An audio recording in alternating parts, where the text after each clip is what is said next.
Hello and welcome everyone. I'm Peter Lehrman and this is Masters in Small Business M&A.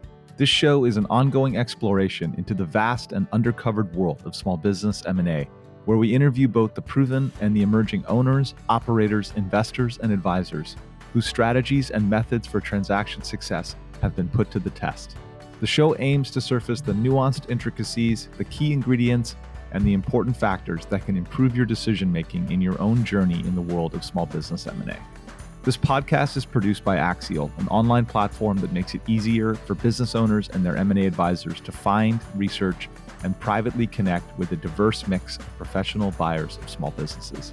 In addition to learning more about Axial, you can find this podcast show notes, edited transcripts, and many other related resources, all for free at axial.com. Hey everybody, welcome to Masters in Small Business M&A. I'm your host, Peter Lehrman. It's great to be back. I've got Nick Huber finally on the podcast. We have been hoping to do this for a really long time. Nick's book, Sweaty Startup, is now almost out the door. And that was sort of the final precipitating event where I just insisted, Nick, you got to come on. So Nick, great to have you. Thanks for making time. Congratulations on the book. Why don't you quickly just tell us a little bit about it, and then we're going to jump into some other things. Thanks for having me, Peter. It's called The Sweaty Startup, and it's a book that I wish I had in my hands before I started my first business. My goal is to give people a real dose of what business is like, how to manage, how to fire, how to hire, how to delegate, how to market, and the mindset it takes to run a business. So, yeah, man, it's a book I'm proud of. It came out a couple weeks ago, and it's been a great journey. So I'm excited about getting it in the hands of folks. But yeah, The Sweaty Startup. Congrats, man. And in particular, it's not really focused on glamorous tech company formation and founding, right? It's focused elsewhere for the most part. It's not about the idea; it's about execution. That's what I believe about business. All the wealthy people I know started normal or acquired normal, old-fashioned, boring businesses and operated them a little bit better. So it's about operating a company. Building teams. I guess why people should trust me is I have three main big businesses: Bolt Storage, Erie Seg, Somewhere.com, about 325 employees across those three companies. And it's been a heck of a journey. I've learned a lot. Well, we're going to get into it. And since this is largely a podcast focused on acquiring businesses, exiting businesses, and building more valuable businesses once you've acquired them, we're going to kind of tell this. I want to tell the story largely through the lens of acquisitions and transactions, which will sort of mix operating with acquisitions. So let's just get right into it. I'm interested to just have you take us through like some of the more formative M&A experiences that you've had. This doesn't have to be huge transformative acquisitions for any of your companies. I really want to understand, like, what are the acquisitions that you look back on and say, okay, like I really, really learned a lot as a result of this, or it really developed and like informed my point of view and my perspective on X, Y, and Z. So we'll go through a couple of them. I'm going to spend a lot of time on Somewhere.com because I think it's one of the more interesting ones to really pick apart, but we can start elsewhere if that sort of traces the chronology a little bit better. Yeah. So 2011, I started my first business, founded a company called Storage Squad, pickup and delivery, student storage. It was a brutal business. Ran that for 5 years. By late 2015, I had enough cash to build a self-storage facility from the ground up with my partner, which we did. That deal was a transformative deal for me. We built a building for $2.9 million. It's worth $10 million or so today. Then we went on to acquire 62 additional self-storage facilities from 2016 through to 2023, 2024, and even this year we're buying a couple. So yeah, it's been a journey to build a real estate private equity company. Started a business called Erie Seg in 2022. That's growing really fast and on pace to be a fairly large company. And then I acquired Somewhere.com on May 1st last year, so a little over a year ago, and that was a $52 million acquisition. I raised $20 million from 38 investors. And learned a lot over the last year for sure. All right. So hang on. Let's go back. You said 62 acquisitions in the self-storage business, right? Yeah, we built our first one, tried to build another one, got turned down by zoning, tried to build another one after that, tried to build another one. And then we realized it finally clicked that, hey, these things aren't too expensive to buy. And some of these early deals that we bought, so I didn't have any access to capital, and real estate's the most capital intensive business in the world. So we strung together some of our own cash in 2018 to acquire a little 3-property portfolio in Erie, Pennsylvania that we bought that was severely mismanaged. We bought it for, $500K at public auction. It's worth $2 million today. My partner and I bought it without any investors. That's been a game-changing acquisition for us. Was that your first acquisition after the self-storage facility that you built? It was, yes. That was a deal that it was going to public auction, and we convinced them to, hey, we can wire $500,000 today. Like, see if the guy will take it. And he did. We went to Erie, Pennsylvania. There was 140 units in this portfolio, and there were maybe 20 paying customers, but the rest of the units were locked and forgotten about or squatted in. So we had to go in and turn around operations and lease that building up. It was doing, $2,000 to $3,000 a month of revenue when we bought it. Did $22,000 last month of revenue, and it's worth, $2 to $2.5 million. So it's been that was a game changer, and it kind of set us on the track of, hey, buying these operating companies and disguised as real estate in a very tax efficient way and turning them around and operating them very well, that can be a really good business. And so we have, it's mini PE, right? We've only raised about $45 million to buy real estate, but it's been great. And we're kind of primed to really grow that business over the next couple of years. So how did you find out about this Erie business? Like, I just want to dig into and how did you decide that you were how did the mindset, do you remember how the mindset shift occurred in terms of thinking about just building these self-storage units versus moving to an acquisition centric model? Yeah, we put about $200,000 into permitting and planning and engineering and architecture work to try to get 2 big developments permitted to build, one in Marcy, New York, and one in Cortland, New York, both of which at the finish line turned us down and said, hey, you cannot actually do that on this site. So, man, we were really rubbed the wrong way. We had wasted a lot of money, a lot of time in these town meetings. And we started looking at LoopNet, and we found a little bitty business in, Erie, Pennsylvania, listed on LoopNet that was going to go to auction, 2 weeks later. And we moved quick and drove over there and analyzed the properties. And we said, hey, we can't go wrong buying this for $20 a foot. We need to go make this happen. And if we operate this thing well, good things will happen. In terms of operating that business once you'd acquired it, who was doing that? Was it you? Was it your partner? It was me. There's videos of me literally grinding locks in the Erie winter to turn that building around. I answered the customer service calls at that company until 2019, 2018, when we hired our first, international employees. But yeah, today we have, head of sales, head of finance, head of underwriting, head of acquisition. We have 55 employees at our real estate company. So it's evolved into a business that, I'm still very involved in, but I don't answer the phones anymore for sure. Could you talk a little bit more about just how it went from acquisition number 1 to now where it is today? It sounds a lot like, just any other roll up of an operating company, even though it's real estate centric in terms of being storage business. It doesn't really sound like it's really that different from doing a significant amount of roll up activity in any operating company category as well. So what are the seasons of maturity of Bolt Storage from Erie, Pennsylvania to today? You have 55 people at the company today. How can you look back on that and sort of lay out maybe the big milestones of sort of how it went from what it was then to what it is today and how you got there? Super scrappy at the beginning because we didn't have the one thing we needed, which was a pile of cash behind us to go roll these things up. So our second acquisition was a old glove factory in Gloversville, New York, which we still own today. 45,000 square feet of storage. We bought it for $1.2 million with a $900,000 bank loan and $300K of seller financing. So no cash in. We bought the building. Our next one was a $470,000 acquisition in Pittsburgh, Pennsylvania, one little 11,000 square foot property. The one after that was a little deal in Shippenville, Pennsylvania, then one in Troy, New York. We were scraping together cash from, by 2020, I started to get in the room with some investors through my social media work and some of the other stuff, and started to raise a little bit of money. We raised, about $15 million in 2020 to buy, and I'd say 15, 16 properties.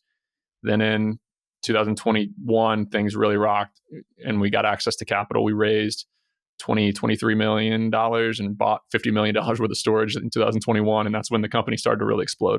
Can you talk about like the evolution of the team behind the business, separate from just the capital raising milestones? Yeah, it was unique because we were running really three businesses. We had the acquisitions arm, which gets paid acquisition fees on what we buy, where we had a cold caller, we had a head of acquisitions, we had underwriters. Then we had a PE arm where we had to send investor relations, we had to make sure all the tax documents were in order, we had to do the reporting, run the capital raised part of the business on the back of Juniper Square. And then we had the management company. And these were the folks in charge of keeping our properties clean, answering phones, renting units, running marketing, updating our website. So we were really running three businesses at a time, but it was all, a ragtag team of me and my partner wearing a lot of hats and us building out that business. Today, they're separate entities and they have, management at each company, but it was an evolution to get there for sure. So today we have a head of customer service in South Africa. We have a customer service and sales team in South Africa, just converting our call center from Philippines to South Africa, and hiring a head of sales in South Africa increased our conversion rate from 30% to 42% when customers call us to rent units. That has been a total game changer for us. So yeah, we're learning a lot about building out the team. But our finance, we have an underwriter, two underwriters in Colombia, Latin America. We have a head of finance in Johannesburg, South Africa. We have another analyst underwriter in Egypt. So yeah, it's a worldwide team for sure. And did it start that way, or is that something that's been changing? It's been changing the last 3 years as I've gotten more comfortable building worldwide teams through Somewhere.com. So we're going to come back to that one because that's a big topic for underwriting. Like, just explain underwriting in terms of, is underwriting core to making good acquisitions of storage businesses? Is that the core role there? When we identify a potential seller anywhere in the country, we're really east of the Mississippi River is where we're buying. We run a full 5-7 year cash flow projection model on what we think we can do with the property. We look at the unit mix, we look at where rates are today, we look at where we think rates are going to go, we look at all of our expenses, build out our own expenses based on our portfolio, add in our management fees, add in revenue management and growth, add in leasing trends of move-ins, move-outs, and we build effectively a 15 tab Excel model that tells us what we think we can do with this building, and therefore what we can pay for it. And then we make an offer, send an LOI to the seller. It goes under contract. As soon as it goes under contract, that's when it shifts over to our due diligence team, and then closing day is when it transfers over to our management team. So all three companies touch each asset. It's a wild thing. Where are you in that process today? Obviously, you were like the tip of the spear for a long, long time, and your partner was too.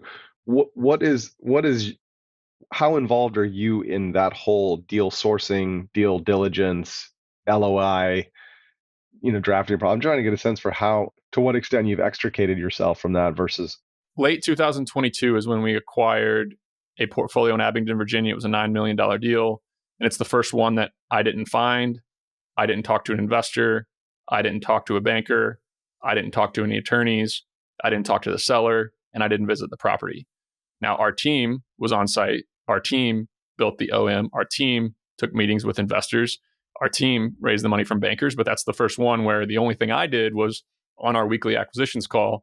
They're like, hey, we're really close on this deal in Abingdon. I looked at it and said, oh yeah, this is a great deal. We analyzed it together, and I approved the $9 million purchase price. That's amazing. Yeah. That's an incredibly high level of delegation. I still visit these properties. It's running any business. Things happen, and you get pulled back in for sure. But I have some super talented people. Can you talk more about that? Like, where does the team need to be really talented in order for you to have the role that you just laid out for the $9 million acquisition? Like, what do you need to have in the organization that's great at what they do so that, it's not bottlenecking with you, that a deal is getting basically done? It's a South African cold caller that calls the storage owner and sets the appointment with my head of acquisitions who lives in Augusta, Georgia. And he builds rapport with that owner. He presents the LOI. He gathers documents needed for the due diligence. He's a sales guy at trade. And then head of acquisitions, his name's Wes. And then Kevin is in Boston, came from a banking background, good friend of mine. He's my head of finance, and he's the one who basically dealt with the bankers, took the investor meetings, approved the offering memorandum. Because when you buy a deal, you have to come up with all the cash. You got to raise, 30, 40, 50% of the purchase price in cash. Then you have to talk to the bankers and get them to fund the rest, which there is a ton to coordinate throughout that process. So yeah, Kevin runs point with his team. He's got 2 Colombians, a Filipino and an Egyptian and a South African on his finance team, basically to help him with that entire function. And then, once it's rolled into our ownership group on closing day, we wire the money, we own the building. Our team has already done, our property management team has already done the work so that the sign is changed that day. Letters go out to all the tenants, phone calls and texts go out to all the tenants. We roll them into our, software, and it's off to the races as far as a new vendor. Maybe it's the same vendor to do gravel or, pavement repairs, door repairs, fence repairs, weed control, fertilization, lawn care, snow removal, pest control, all the vendors that we need at each property that we own. It's really amazing from like an auction, a public auction, to get to that level and to get to that scale. What are the returns that you're trying to target for the overall portfolio? Like, if someone is just like when you're underwriting and making an offer, what are you trying to shoot for in the way of returns? Obviously, this is not a solicitation or anything like that. I'm just trying to get a sense for what are you hoping for? This is where I tell the not fun part of the story of, we bought $50 million in 2021. We bought $25 million in 2022. We bought $6 million in 2023. We bought $3 million in 2024. And we haven't closed on a deal in 2025 yet. The market ran away from us. What sellers wanted was 2021 prices when interest rates were 3.75%, and now they're 7%. We like to buy to a 10% unlevered yield on cost. When we stabilize a building, whether that's 3 years down the road, 5 years down the road, maybe we stabilize at 8% unlevered cost if it's in a really great market and it's a really high quality asset. But the deals to buy were really good in 2017, 2018, 2019, 2020, 2021 even. And the real estate market has gone into chaos with interest rates doubling. A lot of people who did what I did and bought a lot of storage in 2021 are not going to make it. They're not going to get through their refinances. They're calling capital from their investors. It's a total nightmare. I'm proud to say that all of our acquisitions in 2020, 21, and 22, we refinanced without a single dollar of cash in from our investors, which I'm really proud of. How are some able to pull that off and others not? We were very disciplined about what we paid. Could have bought a lot more, just paid more money.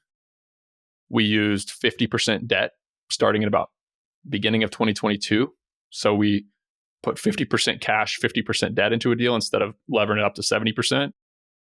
And we ran the properties well. I mean, Q1 2025, Public Storage and Extra Space Storage they reported same store revenue dropping across their portfolio, meaning the same property revenue 2024 to 2025 in Q1 dropped about 1%.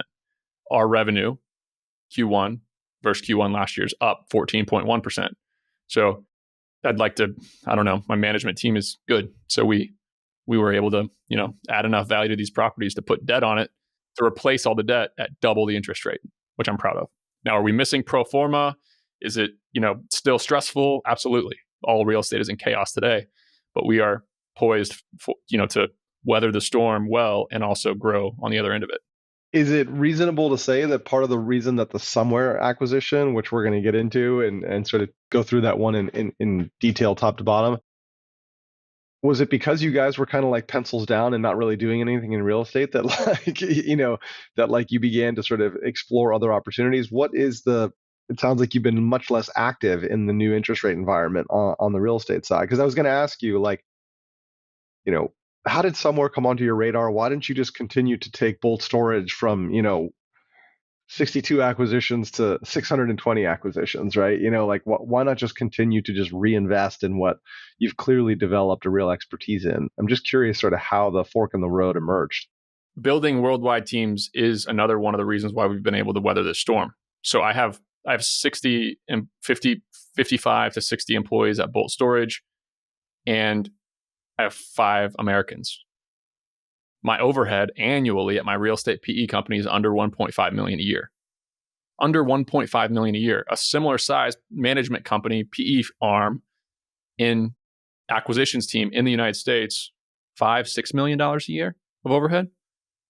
We were able to turn off management fees on a lot of our deals and not hemorrhage cash. Like that's a massive, massive advantage. And it allowed us to weather the storm, transfer that over to RA Cost Seg. That is a financial services firm for real estate investors that does cost segregation studies. We have 2 Americans on that team. It's growing very, very fast, upwards of 750, on its way to $1 million a month of revenue. Again, our competitive advantage is super talented people all over the world. So I was very comfortable with Somewhere's offering because Somewhere finds these people, because I became a affiliate customer back in 2021. I became a minority investor, 15% equity in 2022, April 2022. And then I acquired the entire company when, we can talk about that deal. But I was just, the crazy thing is, look, everybody wants to run a holding company. It's the sexy thing to do. But I'm going to speak out of 2 sides of my mouth here, is that the majority of the people get really rich by doing one thing. So me focusing on storage was probably the smart idea. But there's a lot of similarities and cohesion when you run more than one company, because you figure out something that works at one, like building a sales team in South Africa that we did at Somewhere.com, and you put it over to your storage business and build your sales team and customer service team in South Africa, and your conversion rates go up massively. And then you build your sales team at RA Cost Seg in South Africa as well. And it's just the synergy of learning some of these things that really can impact multiple businesses. So yeah, the distraction was partly because real estate was slow, and partly because I have a lot of ambition, and I'm delusionally, at times I think things are going to be a lot easier than they are. So with Somewhere.com, just to make sure the audience is totally clear, Somewhere.com is a business that helps you hire remote talent from around the world for a whole range of positions. And the primary customer base that it serves are growing American headquartered companies, if I'm not mistaken, right? And you started out as a hardcore customer of them, looking for cost advantage and trying to just sort of solve for like a differentiated level of overhead in your real estate private equity business. You pulled that off to a certain extent as a customer, and then one day you became an investor in the business. And then one day you decided to become the control investor in the business, right? Yeah. So November 2023, Marshall Haas, who owned 75% of Somewhere, he called me and said, "Hey, look, I have an offer on the table. It's not in writing. I have kind of been in conversations with a PE group here in the States to acquire majority interest, 51% of Somewhere.com at a $47 million enterprise value. It's like, what do you think? You own a little bit of this business. Would you want to sell half your shares?" And I ran some math in my head, and it was $3 million, maybe $2 million after tax. And I was like, okay, that's not generational wealth, but that's a big money from a guy from Southern Indiana. But it just, I don't know. It's one of the best businesses that I've been a part of, and it's changed the way I do business. So I decided to go big and convince Marshall to sell the company to me instead. I was reading some of the notes and some of the manuscript last night and this morning. That all took place in roughly 41 days. Am I right? So from the time we went under contract to the time we closed was 41 days. There was a little bit of time before that where Marshall and I were working out the details. And from an acquisition standpoint, so yeah, he called me first in November and we closed on May 1st. So, it was still about 6 months, but from under contract to raising the capital to closing was all very quick. but yeah, I learned a ton. It was a hell of a whirlwind. What were the thoughts going through your mind at this time, and where were things with Bolt Storage, and like how are you thinking about just the competing priorities for your time as part of this whole decision to acquire Somewhere? My Bolt Storage team was doing really well. We had head of finance that I trusted immensely. We had a guy from Colombia who we'd hired a couple years earlier through Somewhere, who is basically running Bolt Storage today at this point. Just some phenomenal talent. The business was in a good spot, and I said, "Hell, like let's go after this thing."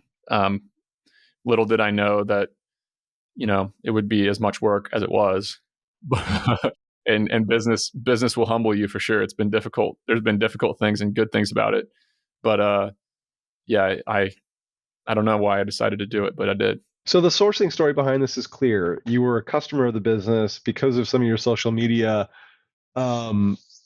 heft. You were able to essentially develop like an affiliate relationship with Somewhere and that led to like this minority investment position that you had, right? And so that's kind of the sourcing start of the story. In terms of underwriting it and pricing it, did you guys just work off of the existing offer, or did you go through your own work there? So yeah, I think the business was growing really fast, and the value that we came to was between a 5 and 6 multiple for the company times annual EBITDA. But I know it needed a lot of work and it needed a lot of TLC, and there are things that I wanted to change about the business, which we can talk about now. But yeah, the value was what we considered fair, where I thought I could raise the money to acquire the business, and where I thought there was a lot of value, upside in the future if we were to really grow it. Can you just talk through like the broad brushstrokes of capital structure and how Marshall thought about rolling and other considerations? Yeah. So at first, I thought that I was going to be able to get, a 30-40% carry on the equity, and that it was all going to be great. I realized that real estate is not the same as small business, and the risk profile is different, and therefore the demands of the capital are different. So I realized quick that I was a 20% promote, which is, I guess, promote's a real estate word, but a 20% carry when I got investors whole was about all I was going to be able to get. Now, if I'm only buying 51% of the business, it doesn't take basic math to understand that if I buy 51%, raise a bunch of cash, I'm going to get, another 10% equity when it's all said and done. But I got to raise all this cash. I got to put my name on the line. I have to acquire this business. There's risk associated with that. I already owned 12.75%. I got diluted a little bit more when Sean Puri bought in the business in early 2020 or late 2023. But I had to beat my head against the wall to figure out how I was going to get enough meat on the bone for me to put my name behind this and do this deal. So I owned 12.75%, and what we settled on was Marshall selling more than 51%, 58.25%. So therefore, I was going to control 70% when it was done. And there was going to be a 39.25% private equity tranche, meaning I'm going to raise a bunch of capital and buy that business. And that was about $20 million.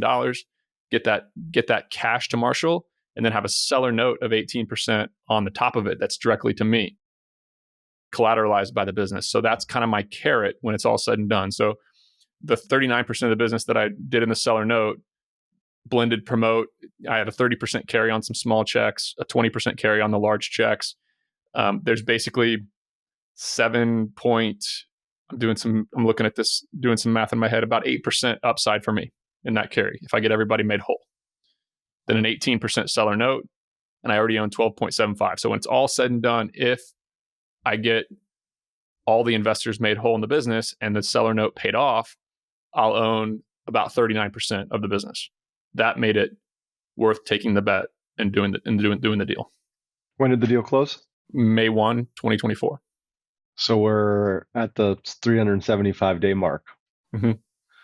You want to tell us about the last 375 days? Yeah.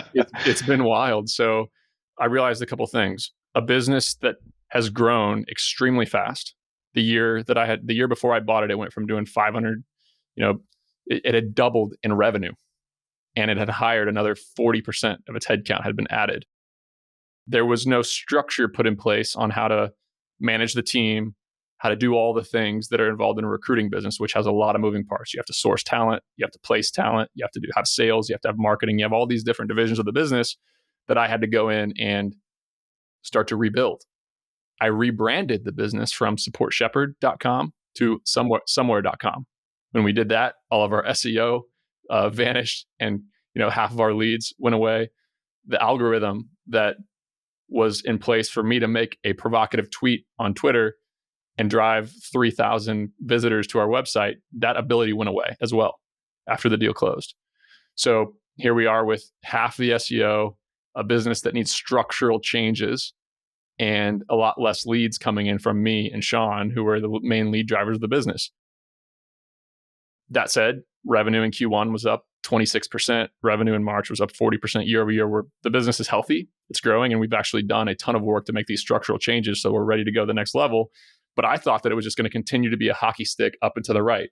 I didn't realize that when you buy a business and you're trying to take it from, worth $50 million to worth $500 million, there's a lot of structural management changes that need to happen. And it takes a little bit of time to do those things. Why didn't you realize that, given that you'd learned that lesson already with bulk storage in so many ways, like 62 times over? Well, a self-storage business, it's simpler. You're renting a steel box, and we can actually buy a storage facility and increase revenue by 30, 40% year one if we do the right things. If we get our leasing dialed, if we raise prices to market rents, if we do some landscaping, do the right CapEx, and improve the business. An operating company, a true operating company with nothing but a web domain and a Slack channel and 160 employees, it's a boat that is a little bit harder to move and takes more time to move than a self-storage facility. I'd love to just, it would be, we could spend some more time on like all the work that you've done in the last year beyond just rebranding and the internal work and re-gearing the organization in a bunch of ways. Suffice it to say, if there's anything there you want to cover, let's definitely cover it. But you've been doing a ton of work behind the scenes to build Somewhere into a better operating company over the last 365 days. Maybe at a minimum, could you talk about just like what you track and what you care about, and how you keep score of all this restructuring and rebuilding that you're doing? Like, how are you keeping tabs on the quality of the changes that you've made and the nature of the progress itself? Yeah. So the main change that I made was I installed a South African management team, head of finance, head of ops, revenue operations, head of sales, and then operations managers, sourcing managers. So I have, and then head of growth. I've put 12 South African executives into the business, all from Johannesburg, Cape Town, Durban. So these are total studs that are amazing. And with that change to South Africa, we've also brought in 35 South African recruiters. We performance managed out a ton of people that were low performers from the company. And our placements, what our customers were getting, it went from 80% Philippines and 20% Latin America when I bought the business. That's where we were placing talent into US businesses. Last month, it was 45% South Africa, 40% Latin America, and under 15% Philippines. So I rebuilt the entire candidate pipeline of where we're actually finding people and talent. Now it's taking off. Like, there's a phenomenal demand in sales and finance, and particularly in South Africa. A salesperson in South Africa can close much higher percentage than a salesperson in the Philippines. So, like, in repeat business. But yeah, so how am I measuring it? Every part of the company for me is a funnel. And I look at leads. They're cohorted by lead source, whether it's a referral, whether it's direct traffic, whether it's organic search, whether it's paid search branded, whether it's Instagram, whether it's a chat GPT lead, whether it's Google search, organic social. I have these 20 buckets of where my customers are coming from. And I track them all the way through the business. When they go to each salesperson, what percent does that salesperson convert from meeting to started search and signed contract? And I can watch that change over time by salesperson. So I know every morning when I log into Power BI, I can see, What's up with this salesperson here that's closing our referral traffic, which normally closes at 50%? Why is he closing it at 32% this week? What's going on here? Performance management right there. The alarm bells start going off. So then that's sales. Then I go into operations, into recruiting, and I look at every recruiter, what their production is. We have an AI tool in their inbox that every time a dissatisfied customer emails one of my recruiters, our management team gets a notification right then, and we can dive in and we can help. That's really big for performance management. And when I bought the business, nobody was on any commission. Nobody in the whole company was on commission. Even our salespeople and recruiters, they were just on a monthly salary. So we've converted almost everybody into variable comp so that our high performers get paid really well and are hyper motivated. So yeah, I just watch the customers flow through the business, watch them flow from salesperson to account manager to recruiter, and I can see the holes and I can see who's doing their job and who's not. I want to get into South Africa and that decision, how you figured that out. But like, just at a very high level, in order to pull the trigger on buying Somewhere.com, what is the implicit bet that you're making? Like, what needs to be true about the way the world is changing, or what is happening in the world in order for Somewhere to be somewhere between a good outcome and a spectacular outcome? What is the implicit bet or set of bets that you think you made? Yeah, I made a bet on myself as an operator, even though I had no business buying a $50 million business. I made a bet on the fact that you can hire remote teams all over the world because I'm doing it. I have several of my companies with zero plans to hire any more Americans. And I'm making a bet on the fact that the American worker is getting harder and harder and more expensive to hire. So if two things are true, is that the United States worker will be in high demand and will never be short of a job. That's one thing that I believe. Fundamentally, there's enough work to do in the United States that the Americans can't do it all. If that's true, and it's true that you can build a productive business using employees in Bogota, Colombia, and Johannesburg, South Africa, and Manila, Philippines, if that's also true, then the demand for what we do at Somewhere will be massive. And I know both of them to be true because I experience it in my other businesses. Now, that third one, can I do it? Can Nick Hubert do it? Am I the operator who can take that business to the next level? That remains to be seen. I'd love to just talk a little bit about like the sales bets that you've made operationally and how you put your finger on South Africa. How did South Africa get on your radar? I had a guy DM me about a year ago, and he said, "Nick, I'm a growth marketer. I live in Cape Town. I want to work with one of your companies." And he came in and he started working for my media company and moving a lot of things around. I'm like, wow, this guy is super switched on. He can lead teams. It's like I hired somebody from New York City, but I pay him $4,000 a month instead of, 40 or whatever it would take for somebody at that level. So then I hired a salesperson through Somewhere.com into Bolt Storage. And I started watching that funnel that we're talking about, of watching the number of calls, listening to the conversations, looking at the conversions. And all of a sudden I had one of my reps that was closing new storage calls at 45% when everybody else was closing at 28%. Now, when you own $120 million worth of storage and you're leasing 15,000 units and you're fielding 200 phone calls per day and you're paying $100 per phone call for the phone to ring, if somebody can close 45% instead of 28%, alarm bells start going off in your head. Why? And I started listening to the conversations. I started listening to my South African sales rep talking to rural American clients. And I started listening to my Filipino reps talk to rural American clients. And as soon as my Filipino reps said hello and introduced themselves, and they're great, and we still have some, they're amazing on our team. As soon as people heard the accent, the Tagalog accent that is in the Philippines, many of them, not all of them, many of them got disrespectful. Many of them got a shorter temper. Many of them just knew that they were talking to somebody on the other side of the world. They were used to like press 4 on the Bank of America call line, right? When they were talking to my South African rep with the British accent, it was a lively conversation. They were asking them where in the United States they live and if they're from England. They were asking them if they were from Australia. There was a different level of respect and regard for my reps. Now, what that says about America is a little bit sad, but it was clear that also my South Africans had a culture of sales. They weren't afraid to be pushy. They were not afraid to put themselves out there. They're not afraid of rejection, a slight cultural difference. And now that's not the same for every rep, obviously. But I had somebody who's English as a first language, a smooth British accent or Afrikaans accent, which is also European, and I had higher close rates. So alarm bells are going off in my head. Holy cow. If I do this across my entire organization, we're going to lease more units. And my entire portfolio is going to add millions of dollars of value. And so we turned the switch. And we hired a head of sales who was a chief revenue officer at a company and had built a sales team of 15 people. Hired him for $4,500 a month base plus commission, where that hire in the United States is $200,000, $250,000 a year higher. Started hiring high ticket closers at Somewhere.com. If you set up a call at Somewhere.com, you'll listen to one of my high ticket closers in South Africa talk to you. $2,000 a month base, another $1,000 to $1,500 commission, where we're looking at $200,000 a year again for a high ticket salesperson in the United States, a closer, an account executive.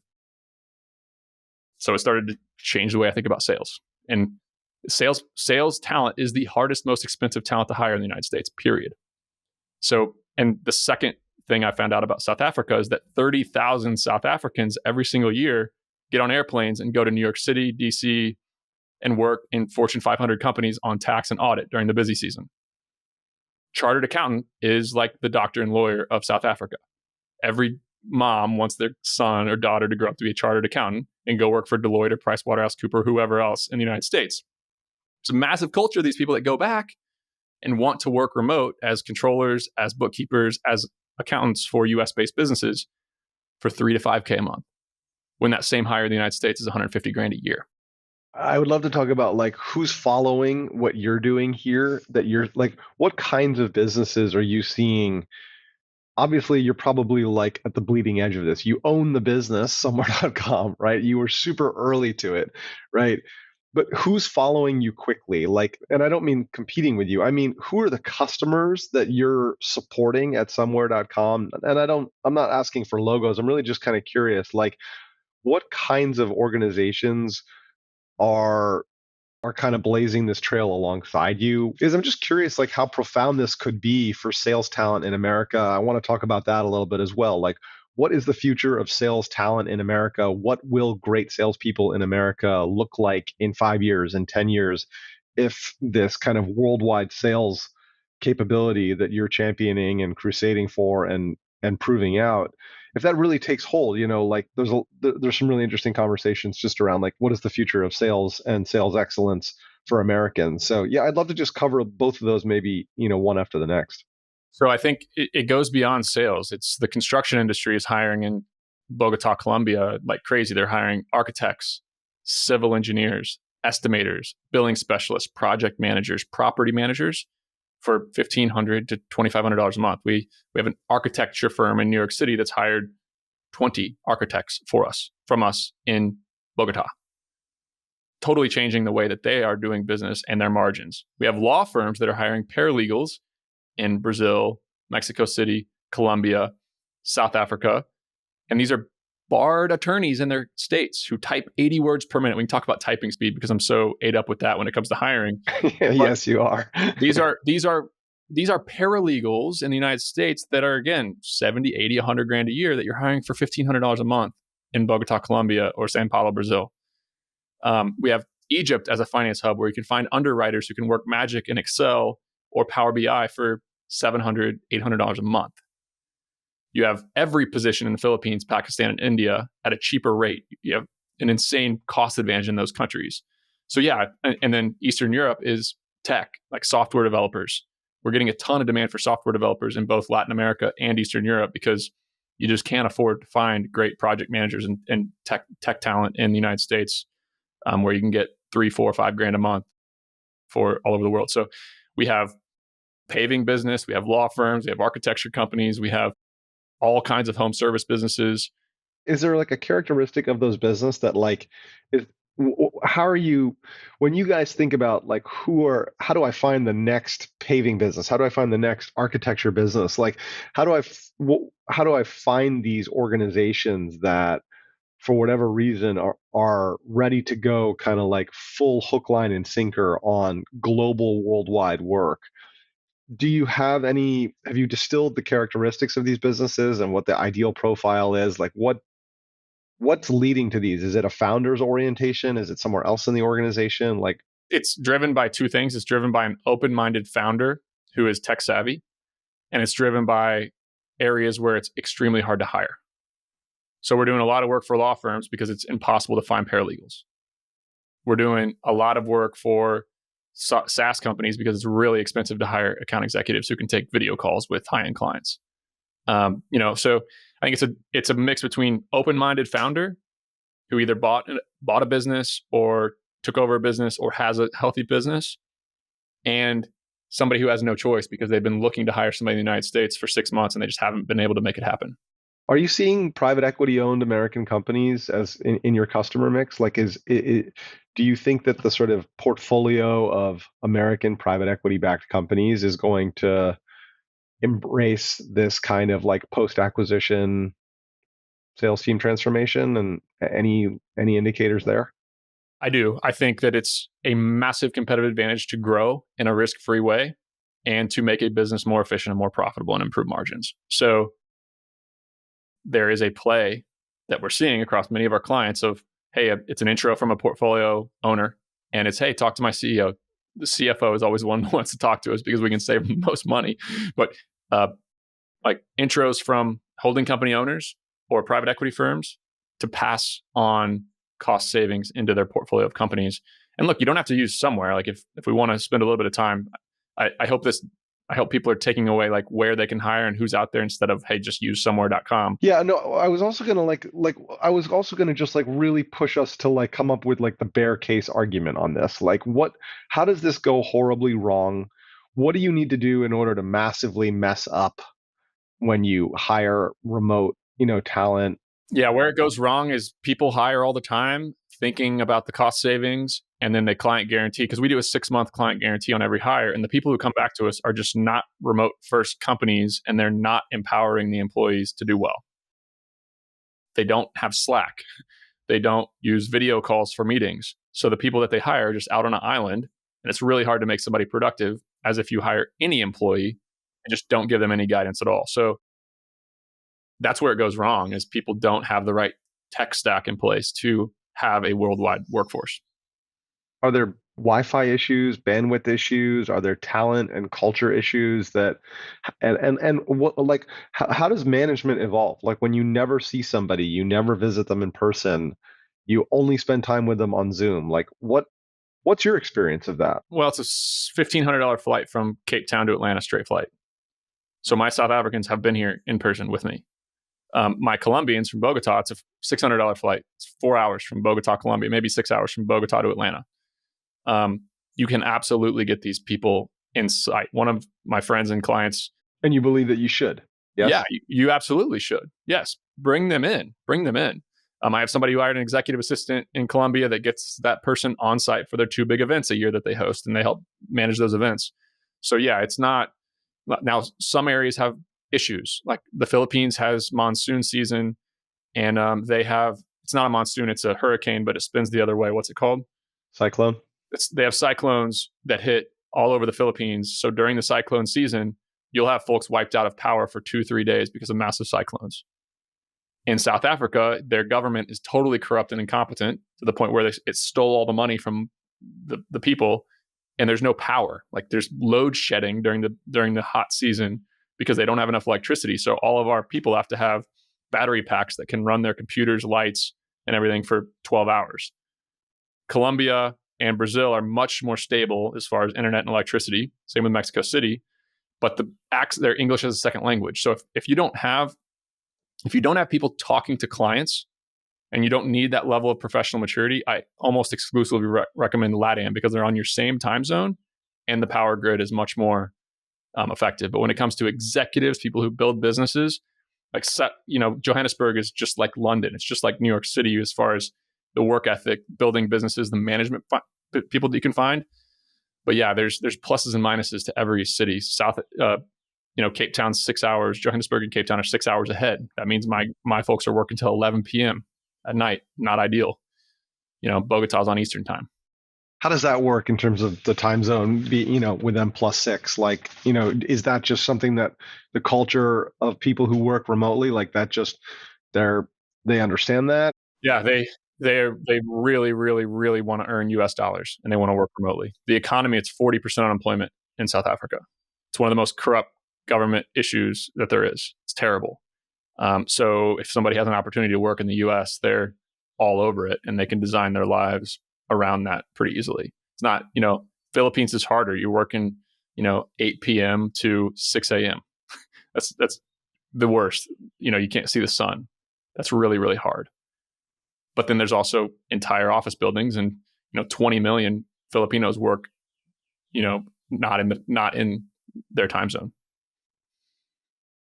So there's pluses and minuses all over the place. But generally speaking, the desire for the US dollar and the desire for the opportunity that comes with working for a US business is in phenomenally high demand for anybody with ambition throughout the world.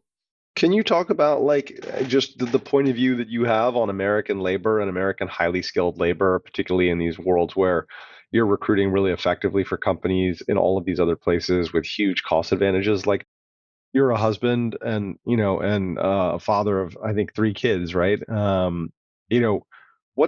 What is the right way for Americans that are young and early on in their careers to think about skill development, think about how, if somewhere.com becomes like $1 trillion company, right? Or like you and your whole category. Oh, it's already $1 trillion industry. There's Exactly. So hundreds of companies with 500 million plus of revenue doing what we're doing. So, what is the right role for somebody who loves sales, who's fantastic at sales, somebody who's fantastic as an architect, somebody who's got really interested and is an American? Where do you see the labor market going in America? I know it's a big question, and I'm not suggesting you have a crystal ball, but I just think it's an interesting perspective that you probably are developing on this topic. I think I kind of know what I'm going to teach my kids to stand out, and that is communication and decision making and the ability to look somebody in the eye and enunciate and have a little bit of charisma. That can get you anywhere you want to go in the world. And so few people have it, especially in a world of rising, kids being addicted to video games and social media and just looking down at their phone and not knowing how to have a conversation with anybody. In the world of sales, do you think that sales in America just becomes like the very highest end level of sales for very huge ticket sales and largely in-person sales? Do you feel like inside sales and sort of Zoom and all of this just kind of moves over time to just sort of the lowest cost, highest skilled optimality point on the globe? No, I run into business owners just take my little world at my country club, for example. I have 20 friends who run $1 million revenue businesses, not acquaintances that I see around. I'd say 2 or 3 of the 20 have any international employees at all. And you think it'll stay that way, or you think that it won't stay that way? It might shift over time, but what it's going to do is raise the quality of life and lower the cost for American consumers, just like the lawnmower made us have to spend less man hours mowing the lawns. So it's a blended worldwide workforce. The world is flat, but there will always be opportunity. And there's so much stuff that has to be done in person. There's so much stuff that has to be done. We have to build, clean, maintain, repair our physical world and all the people and people management that is involved in that. So yeah, I just think, it's a long way from being a trend that is, increasing the unemployment rate in the United States. I'm worried about AI a bit, but only because really smart people are telling me AI is going to crush my business, not because logically I think AI is going to crush my business. I remember talking to you about this, about the bear case associated with Somewhere and its relationship to AI. I don't know, a year ago, 2 years ago, when you were looking at the opportunity. You and I are in a peer group together. We know each other really well. And I came into this peer group. I think I can say this because it's not, our non-disclosure. I came into this one day and I'm like, guys, help me understand. Help me understand.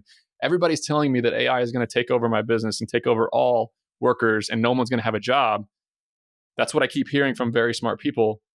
But then when I look at the AI tools and I demo the AI tools and I try to get the AI tools in my business and I listen to the AI agents talk and I chat with AI bots on websites, I want to blow my brains out. It's not good at all. It's almost laughable listening to the AI voice agents talk to you. So I'm radically open-minded about AI when it comes to the area where it can actually add a ton of value.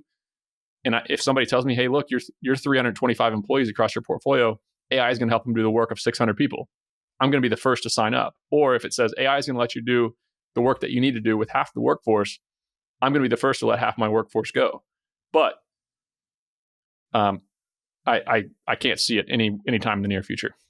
I think that, the bull case on AI would probably be something more along the lines of like the nature of the internet in the late 90s. It was dial up. There was very limited content. E-commerce was not really happening yet. Yeah, it's not where people went to get information or learn. There was no YouTube. That's right. And so if AI is in somewhat of a similar stage today as dial-up internet, yahoo.com, no Google, no Amazon, no e-commerce, no reliable culture of transacting over the platform yet. Yeah, the internet back then was not that useful. I think the limiting factor for AI will be electricity. We don't have a nuclear power grid built out, and we don't have nuclear power plants that can fuel, these AI companies that as a company are using more electricity than major cities in the United States.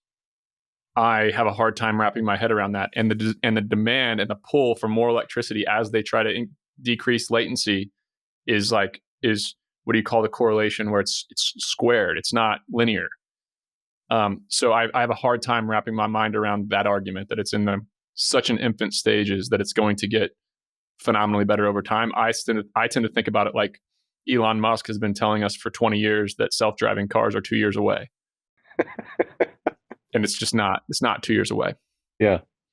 Maybe we could just wrap by just talking like a little bit about like how you might see the business evolving and see your own work evolving, your own career evolving over the next 5 to 10 years. If you were to wind back the clock to 5 to 10 years ago, very, very like sleeves rolled up every single day, answering the phone call for bulk storage yourself, doing acquisitions, wearing every hat in the business. By 2019 or 2020, somebody's calling you and saying, hey, are we good to go and write a $9 million check on this property in the mid-Atlantic? And you're basically like, reviewing a 15-page model and then basically signing off, with back of the envelope, sort of thinking, now you're deep with Somewhere, like 5 years out, 10 years out, like what's the next horizon line for you? How do you think about spending your time? Where do you want to spend time over the next 5 to 10 years? I'd love to hear about that. I think, first of all, what people need to understand if they've never raised $1 of outside capital, I think as soon as you raise $1 of outside capital, there's a new stress introduced to your life. I feel different about other people's money than I feel about my own money. I feel more pressure and more sense of responsibility about other people's money than my own. So raising all the money to buy storage, raising all the money to buy the business, it sounds great and sexy and absolutely was necessary to do those deals. But I know friends with, significantly less, let's say, upside, but they own a lot more, something smaller, and they are sure as hell a lot less stressed than I am. So I feel an insane responsibility to drive returns for my investors in both the storage business and Somewhere.com. So that's why I am so intensely focused on those businesses. And I'm also having a lot of fun learning about how to build, because I think building frontlines employees, I've always been good at. I'm scrappy. I'm an operator at heart. But building teams that manage those people and executives that manage those people is a new skill that I'm working on developing. So I'd like to think that 5 years from now, Somewhere.com is a $250 million revenue business. We have great talent. We have a lot of big customers that we've helped grow their businesses. So, and then I'm on to, buying another company or doing something else. But I'm pretty singularly focused at the moment in my three main businesses, which is Erie Cost Seg, Bolt Storage, and Somewhere.com for sure. It seems like it's possible that the story could end similar to the way that it started, where you did it all with your own capital. Now you're in a phase where you're using other people's capital alongside your own. And maybe on the other side of the horizon line, you go back to running businesses purely for your own account. If I can grow Somewhere.com and I can really grow it and it becomes a big business, and I own 39% of it, I'm sure as hell not going to raise a bunch of capital to buy storage or whatever else or buy businesses. I'll be doing a lot of it with my own money. But that's I got a lot of work to do before I get there. When you think about what we've talked about today and you just like contrast it or compare it to what you've laid out in your book, are there any things that you would like to call attention to, just in terms of, things that the book does a really good job of going into greater detail on, or vice versa? Yeah, I think the one thing that's interesting about my book is I wrote it while I was in the throes of all this. I wrote the book from July to November of 2024, really. During that period of writing the book, I was continuing to up-level and upskill and learn a ton about the dynamics of growing a larger company while I was in the weeds on the front lines of many of the businesses at times, So what the book does is it talks about the struggle. It talks about what will humble you. It talks about the problems. It talks about the most stressful moments in my career, because it's easy to look at somebody on Twitter or some social media person and say, wow, like I've only ever heard that business is easy from that person. And that's the story with a lot of entrepreneurs, but it's not. Like, business will humble you. It's really hard. It's hard all the time. And that's what my book does a really good job of telling those stories and talking about what I learned from those events. It sounds a little bit like The Hard Thing About Hard Things, but organized not around the technology world, but around the sort of boring business world. Do you know that book, Hard Thing About Hard Things? Yep, it's really good. It's really good. So yeah, I think the book is also written like I tweet. If people follow me on Twitter, they'll know that I'm really good at saying in 30 seconds what it takes other people 5 minutes to say. So it's a to the point book. How was the experience writing the book? Oh man, like all things, I thought it was going to be easy. And the funny thing about the timing is that I sold the book to HarperCollins and signed the book deal 2 weeks before Marshall called me about this acquisition with Somewhere.com. So I had just committed to writing a full book, and then the deal fell in my lap and I could not turn it down. So the timing, another lesson there is that the timing is never right. So I went into writing the book thinking it was going to be easy, because when I'm on Twitter, man, it just flows. Like, I cannot stop myself from writing. I have to keep a notepad by my bed. I have to keep a notebook outside of the shower, in the sauna with me. Like, anywhere I am, I have to keep a notepad. Writing a book is totally different, and it did not flow. And I think I'm used to a world where I can write something and tweet it, and I get instant feedback on my idea. A book is weird because you're, 100 hours into a book writing it, you're halfway through, and then you get these doubts, and you're like, why the hell? Like, who am I to write this? Like, nobody's going to learn anything from this. This is shit. And then other times you get done with a chapter and you're really proud of it, and you're like, damn, I wish I read this when I was in the early stages of running a company. But the book was really a bunch of reminders to me, and it's healthy to like remind yourself of all the things you need to keep an eye on. Nick, maybe one last question before we wrap. Who's been the top influence or two on you in your life? Oh man, I have so many, but my dad is number one. Like, he raised me around a dinner table of positivity, and he built me up to make me think that I could accomplish anything. And he gave me that, delusional confidence with a balance between the humility that it takes to actually do this and run a business. He gave me the energy and the confidence to go out and do a lot of not normal things. So I'm very lucky that he built me up, and I'm really going to try to do that to my kids.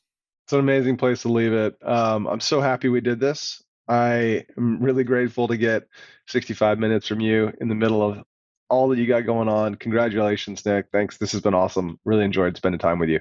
Thanks for having me. I'll see you in a couple of days down in Florida. Sounds good. Hello and welcome, everyone. I'm Peter Lehrman, and this is Masters in Small Business M&A.